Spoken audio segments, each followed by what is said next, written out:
Hi అండి. నా పేరు doctor Giridhar Boyapati, joint replacement surgeon, Kanmuri hospital, Guntur.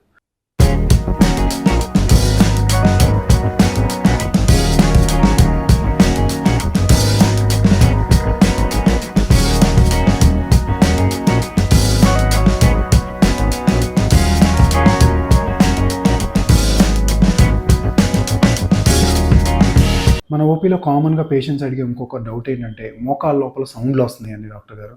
ఆ సౌండ్‌లు ఎందుకొస్తాయి? నా మోకాళ్ళు ఏమన్నా అరిగిపోయినాయా? నాకేమన్నా ఆపరేషన్ అవసరం పడతదా? ఇయన్నీ అడుగుతూ ఉంటారు. సో, ఈ మోకాళ్ళ లోపల సౌండ్స్ అనేది ఎందుకొస్తాయి? ఈ మోకాలు మడిచి చాపినప్పుడు క్రీకింగ్ సౌండ్స్ లాగా గానీ, ఏదో పాపప్ సౌండ్స్ లాగా గానీ, ఏదో గీసుకున్నట్టు సౌండ్ లాగా ఎందుకు అనిపిస్తది? దేనికి ట్రీట్మెంట్ అవసరమో? దేనికి ఒట్టి ఎక్సర్‌సైజెస్ అవసరమో? దేనికి మనం ఏమైనా జాగ్రత్తలు తీసుకోవాల్సిన అవసరం ఉందా? లేదా? అనేది చూద్దాం ఇవాళ. ఈ సౌండ్స్ ఏంటంటే కొన్ని 2 రకాలుగా ఉంటాయి మనకి. ఒకటేంటంటే మనకి చెవి వినిపిస్తా ఉంటది. మన మోకాలు మడిచి చాపినప్పుడు ఏంటంటే క్రీకింగ్ సౌండ్స్ లాగా మనకి తెలిసిపోతా ఉంటది. ఇంకొకటేంటంటే మనకి జస్ట్ ఆ సెన్సేషన్ తెలుస్తది. మనం మోకాలు మీద చెయ్యి పెట్టుకొని మోకాలు మడిచి చాపినప్పుడు ఏదో లోపల గీసుకున్నట్టు మాత్రమే అనిపిస్తది. కొన్నిసార్లు ఏంటంటే మనకి చెవికి ఎలాంటి సౌండ్ వినిపించదు. సో, ఈ సౌండ్స్‌లో వేటికి ట్రీట్మెంట్ అవసరమో, వేటికి ట్రీట్మెంట్ అవసరం లేదు. ఈ సౌండ్స్ ఏంటంటే 2 రకాలుంటాయి. ఒకటేంటంటే ఫిజియోలాజికల్ అంటాము. ఇంకొకటేంటంటే పాథలాజికల్ అంటాము. ఈ ఫిజియోలాజికల్ సౌండ్ ఏంటంటే వాళ్ళకి మోకాళ్ళ లోపల ఒట్టి సౌండ్ మాత్రమే వస్తది. మోకాలు వాపు గానీ, నొప్పి గానీ, మోకాలుకి సంబంధించి ఎలాంటి ఇబ్బంది ఉండదు. వాళ్ళు ఊరికే మోకాలు మడిచి చాపినప్పుడు సౌండ్ లాగా అనిపిస్తా ఉంటది. సో, ఈ సౌండ్స్ దేనివల్ల వస్తాయి? మనం కామన్‌గా చెప్పే రీజన్ ఏంటంటే, మోకాలు లోపల ఉండే సైనోవియల్ ఫ్లూయిడ్‌లో మనం మోకాలు మడిచి చాపినప్పుడు ప్రెషర్ చేంజెస్ అనేది వస్తాయి. ఈ ప్రెషర్ చేంజ్ అయినప్పుడు ఏమవుతదంటే, లోపల చిన్న చిన్న గ్యాస్ బబుల్స్ లాగా ఫార్మ్ అవుతాయి. ఈ గ్యాస్ బబుల్స్ మన మోకాలు మడవంగానే ఒకేసారి బ్రేక్ అవుతాయి. ఆ గ్యాస్ బబుల్ బ్రేక్ అవ్వంగానే ఏంటంటే, ఒక క్రీకింగ్ సౌండ్ లాగా అనిపిస్తది. ఏంటంటే ఎప్పుడో ఒకసారే వస్తుంది. మళ్ళీ కొంచెం గ్యాప్ తర్వాత మళ్ళీ మోకాలు మడిచి చాపితే ఏంటంటే మళ్ళీ సౌండ్ అనిపించొచ్చు. సో, ఈ గ్యాస్ బబుల్స్ పగలడం వల్ల కూడా ఈ సౌండ్ అనేది వస్తుంది. ఇంకో కామన్ రీజన్ ఏంటంటే స్నాపింగ్ సిండ్రోమ్ అంటాం. అంటే మన మోకాళ్ళ లోపల రకరకాల లిగమెంట్స్ ఉంటాయి. ఎప్పుడైతే ఈ లిగమెంట్స్ గానీ, మన మోకాలు చుట్టూ ఉండే కండరాలు గానీ, ఏమన్నా బోన్ మీద గానీ, ఏమన్నా చిన్న బోన్ ప్రామినెన్స్ మీద నుంచి గానీ జంప్ అయినప్పుడు ఈ సౌండ్ లాగా అనిపిస్తది. అంటే లిగమెంట్ ఆ బోన్ మీద నుంచి జంప్ అవ్వగానే ఒక చిన్న స్క్వీకింగ్ సౌండ్ లాగా అనిపిస్తుంటది. ఇంకో కామన్ కాజ్ ఏంటంటే, మన మోకాళ్ళ లోపల 2 కుషన్స్ లాగా ఉంటాయి. వాటిని మనం మెనిస్కై అంటాం.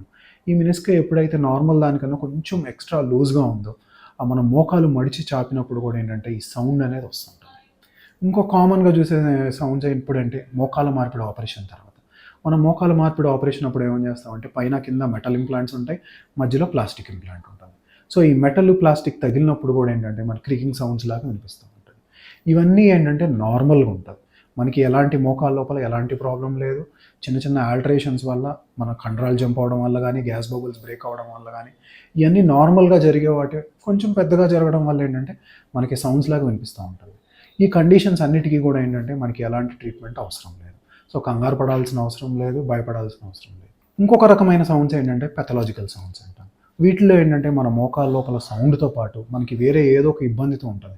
మోకాలు వాపు రావడం గానీ, నొప్పి రావటం గానీ, కింద కూర్చున్నప్పుడు ఇబ్బందిగా ఉండడం గానీ, ఇలాంటి ఏదో ఒక ఇబ్బందులు దాంతో పాటు ఉంటాయి సౌండ్‌తో పాటు. ఎప్పుడు కామన్‌గా చూస్తామంటే మోకాలు అరిగినప్పుడు చూస్తాం.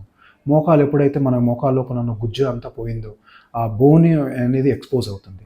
ఈ ఎముక రబ్ అయినప్పుడు ఏంటంటే మనకి సౌండ్ లాగా వినిపిస్తూ ఉంటుంది. దాన్నే మనం క్రెపిటస్ అంటాం. దీంతో పాటు ఏంటంటే మోకాలు చిప్ప కింద అరిగినప్పుడు అంటే పెటలోఫెమరల్ ఆర్థరైటిస్ ఎక్కువ ఉన్నప్పుడు కూడా ఏంటంటే ఈ సౌండ్ అనేది బాగా ఎక్కువ చూస్తాం. ఇంకో కామన్ కండిషన్ ఏంటంటే ఏమన్నా మోకాలికి ఇంజరీ అయినప్పుడు, ఏమైనా లిగమెంట్ టేర్స్ అయినప్పుడు గానీ, ఏమైనా మెనిస్కల్ టేర్స్ అయినప్పుడు గానీ, ఈ ఇంజరీస్ అయినప్పుడు కూడా ఏంటంటే ఈ క్రెపిటస్ ఈ సౌండ్ లాంటిది వచ్చే ఛాన్స్ ఉంటుంది. ఇంకొకటి మోకాళ్ళ లోపల ఏమన్నా లూజ్ బాడీస్ అంటే చిన్న చిన్న స్టోన్స్ లాగా ఫామ్ అయినప్పుడు కూడా ఈ క్రీకింగ్ సౌండ్స్ లాగా వినిపిస్తూ ఉంటాయి. ఇంకొకటి ఏంటంటే ఐటీబీ సిండ్రోమ్ అంటాం. మన మోకాలు పక్కన ఉన్న కండరం ఎప్పుడైతే మన మోకాలు పైనుంచి జంప్ అవుతుందో అప్పుడు ఈ సౌండ్ లాగా వినిపిస్తూ ఉంటుంది. వీళ్ళకేంటంటే మోకాలు నొప్పి, తొంటి నొప్పి కూడా ఉండే ఛాన్స్ ఉంటుంది. దీన్నే ఐటీబీ సిండ్రోమ్ అంటాం. సో, ఈ పెథలాజికల్ కండిషన్స్ అన్నీ ఏంటంటే మన మోకాలు లోపల వచ్చే సౌండ్‌తో పాటు మనకి ఏదో ఒక రకమైన ఇబ్బంది, మన డైలీ యాక్టివిటీస్ ఎఫెక్ట్ చేసే ప్రాబ్లమ్ కూడా ఉంటుంది. సో, వీళ్ళకేంటంటే మనం ఫర్దర్‌గా ఇన్వెస్టిగేట్ చేయాల్సి ఉంటుంది. ఎక్స్‌రే గానీ, ఎంఆర్ఐ స్కాన్ గానీ చేయాల్సి ఉంటుంది. సో, వీళ్ళకి ట్రీట్మెంట్ ఏంటి అంటే మనకి ఏ ప్రాబ్లమ్ అయితే ఉంది, ఆ ప్రాబ్లమ్‌కి సంబంధించిన ట్రీట్మెంట్ తీసుకోవాల్సి ఉంటుంది. ఏమైనా మెనిస్కల్ టేర్ వల్ల వస్తుందా? లేదు ఏమైనా లోపల స్టోన్ ఫార్మ్ అవ్వడం వల్ల వస్తుందా? సో, ఈ పాథలాజికల్ సౌండ్స్ అనేది ఏ ప్రాబ్లమ్ వల్ల వస్తుందో ఆ ప్రాబ్లమ్‌ని ట్రీట్ చేయాల్సి ఉంటుంది. స్టార్టింగ్‌లో ఏంటంటే ఎవరికైనా కూడా మోకాల మీద ఒత్తిడి పడే పనులన్నీ తగ్గించుకోమని చెప్తాము. ఫిజియోథెరపీ ఎక్సర్సైజెస్ కానీ ఇవన్నీ చేసుకోమని చెప్తాము. దీంతో పాటు ఏంటంటే చిన్న చిన్న జాగ్రత్తలు, బ్రేస్ వాడుకోవటం కానీ ఇలాంటి జాగ్రత్తలన్నీ చెప్తాము. వీటికి కూడా తగ్గట్లేదు అనుకుంటే ఏంటంటే అప్పుడు సర్జికల్గా వెళ్ళాలని చెప్తాము.